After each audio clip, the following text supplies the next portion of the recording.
Toi whaatalwa tol whaapoponga o talafo ma le si ufonga le lau mua mo le nei vaenga o le tae au. A whaamuta maawe sea tuunga le COVID-19 ma le iwa le taimi nei, o le atula i mai ni whaafitau li te tele ia ai pito te te leo New Zealand, ma o le awa ai ai fo ile matoa pepese o le whaamai, ma a whai fo ia tau fia le tau singa fuafuaina i whale mai, o le amatoa whaina lava tangata ele ini tui pui pui, ai mai se lava i tangata Maori in Pasifika. Pe ona ta uai reportia le staff e tu sai ma se la pata inga malo si mai ta itai ma whaululunga o whale mai o fō mai ma ilantou le au su e whaapitoa o le soifua malo loina. E ui le whaaupopo ma le si itia le whai numero o tangata wa fia le COVID-19 iwa i le aso e tasi peitai na whaalia le pale mia i le aso ana nafi a tua na i le taimi e pito pepese le Omicron o na amata le ona tau wha mama tuunga e ui ele i whailoina se aso ma se taimi. O le vai aso lona tolu le nei o le tite e o lo whaielu mo le pale mene a tangata i le talia ina polo inga le COVID-19 iwa ma tui pui pui. Na lipotia e whaapea, o lo whaatupeina se vaenga o le tite e leo lo whaielu mo le palemene i Wellington e se upenga ta whailangi e res Tala i Toronto i Kanata, a yeili so otanga ma le solo tite e, leo lo whaiele atunu, na ta o le Dominion Post i le so, na whaamaoni atu e nisi o tangata tite e Wellington sa ta watu ia i lato, so se ta avale la vai whaasala o na o lato baka, o le atu inatu ia whaamaumau wale whale ie, o lo tau la ia mata upu, matotongi nai, o le upenga ta whailangi mo le tite e New Zealand, e whaapea saulua i res Tala i le asolua, o le vai aso talua i le Contact Privacy Inc. i se tuatu si i Toronto i Kanata. O mol mawina nisi o leo ma lato talitabe o na ta ua le One News, masanga lulu leo e atili whaititia le vaenga whaatami lo le palemene, e ala ile avio polo kasimanga i tu o lo nofo ye tangata tite na ta ua leo, wa whaonga ina lato talita e pui ai lato mai vaenga i tau ai ai lato e tangata tite e pe o fe au mamao sa itulo o ni whangu vai maisi. Na ta ua fo ia tolu ni leo sa tonga fitia ila soana nafi, ina ua whaapasi ia ia ni tangata tite e se vaila au, sa loka ina fo i se tangata, ina ua tau mawhai e whaasasao se ta avaleanga i se vasenga o leo ile solo tite e le tae awana leila. Wa au whaatasi le komisi mo mta abtau i pisinisi, i se suenga whaavao malo inga yo inga whaasoloto la fono, ia e yele whasota inga malakoviti, pio na whaonga ina i ni pisinisi le whaamai, o se alo whanga e whaieni malilianga o whaatawa inga o lato o loa, ma au nanga o lo na nama i whainga whaasoloto la fono, o le a whaasoa ato le komisi mo pisinisi a New Zealand, a lato whaamaumaunga i lala Australia, Kanata ma Peritania. Whaapea i male United States o Amerika na ta awal teitei fono la komisia New Zealand Anna Rawlings e matua tele ni lu i tau mo tamau ainga o atunu o lalangi e mafu mai whaafitau li e tutupu mai whainga whaapisinisi le COVID o lo wa aie New Zealand ni pisinisi o lo ngā lulu e whaatasi. Ia mauti noe whaawau peona mau e tangata whaatau le atunu o loa lo pito mo o miaina ma au nanga peona tawe Rawlings peitai e le tuu avanoa i kampani e whaongaina le COVID o se avanoa e tau pule whaatase ma isi kampani ina ia awane i whaiene a la tau vanga. I fe whaatawa inga o lato o loa whaapea ma au nanga e a whaina i tangata whaatau o na o le atau fia i bisinisi mai lo lato o fwina ato ni au nanga e sili ona lelei ini tau sili atu fo i ona tala fia ngai ai a whaina i fo i bisinisi o lo utau mawhai i tau vā i se whainga tala fia ngai.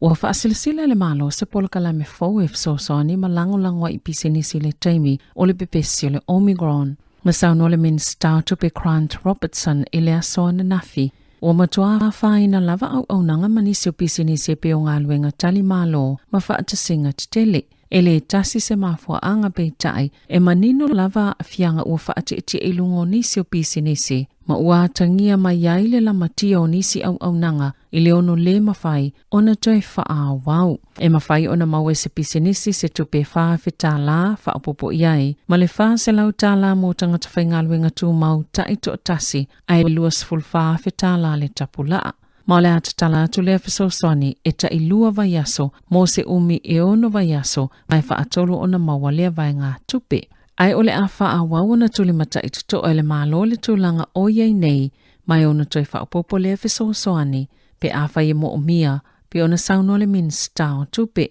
e te tau pisinisi ona whailoa e whaase 10% wapa ua ia lantou tupe maua. I aso soso o e fitu I tono vai aso yono, a ole isi tia le la asanga lona lua, po le phase 2 o le tali ato le malo le Omicron, le aso 15 o Februari, e mawhaio na anga wa pisinisi mo ia tupe a matatu I le aso mua o mati.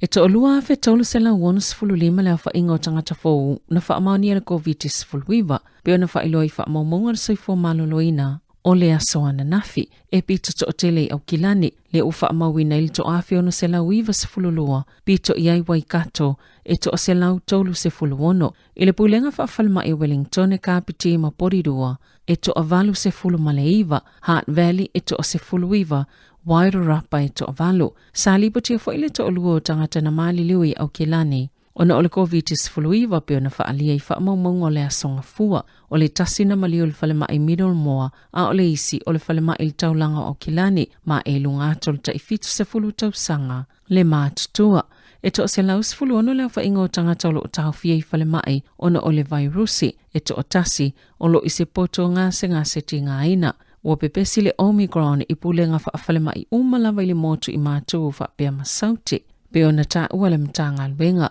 o le whai o le tui whaopopo po le tui lo na tolu le COVID-19 e matoa whaititia I lava ni awanoa. E ono ngase ti ngā ina I mai le virusi ma ono tau fia I whale mai pe a whai ai a fia le wha mai pe ona ta ua le soifua maloloina. E silia malilua te simaltasi miliona leo whaingo tui whaopopo po le pusta ua mai ona whai mo le atunu a toa e au fia le silia malisfululi ma fele a sosa. Mai le tai awana nafi. Na amata tatala I le awanoa mō na o ila tau e anga wa amosu e ngā le virusi, le rapid antigen test I no whanga au tui au kilani, o lo ufa ngā solo I su e ngā mo le virusi, ai o le vai aso fo le amata tatala tele atuai I tua le awanoa, pe ona ta ua le mtanga alwenga, o le soifua maloloina, wa talo sanga ina fo I le atunu o, e na o tangata ua a fia I ne aunga le wha mai. E tataona o atu I no whanga o whaiai su enga, ma I lātou sala talata ye ua wha maoni e le virusi, pe o tangata fo I ua wha atonuina le soifua maloloina, e au ona whaia ni su enga mo le virusi.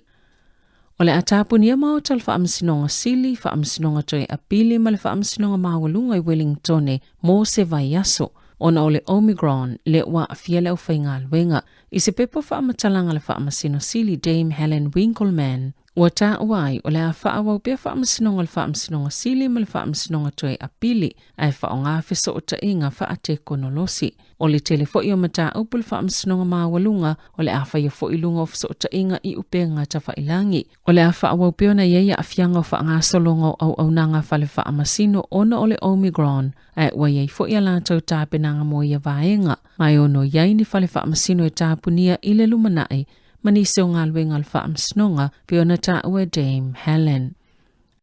Petu sole afa tangata ni usila sa fesilingi ai nei se saililinga na o lātou whaalia o lo o talawhianga I lava tuunga mai ai ngol COVID-19 o lo o whaia a o le afa o isi tangata na tutoe ai sa mana na o ia whaititia tuunga ai o isi ia whaau popo nisi a yainga o le reporti sa whaingoina o le Mind and Mood of New Zealanders The Arrival of Omicron wata wai le afe ma le whao tangata ni usila na fesilingi ai na le saililinga. O ila toi silia malta isful valu tau sanga le mātutua, ma ile aso wha e o ile aso sful malta se o Februari le tau sanga nei. Ma sa va ai le tali le atuno ile polo kalame o moli wha ai lo ilo le wha mai, po le traffic light system e li matasi pasene na o lato wha alia e tala whea ngai ma pā leni le leitu utu ungolo iai, wha atustusa ile lua ono pasene, e wha apea te tauna tau wha mātu utu unga, ma le lua wha pasene e tali tonu, sa te tau lava ona ma mawha tuni tu utu unga e whaia,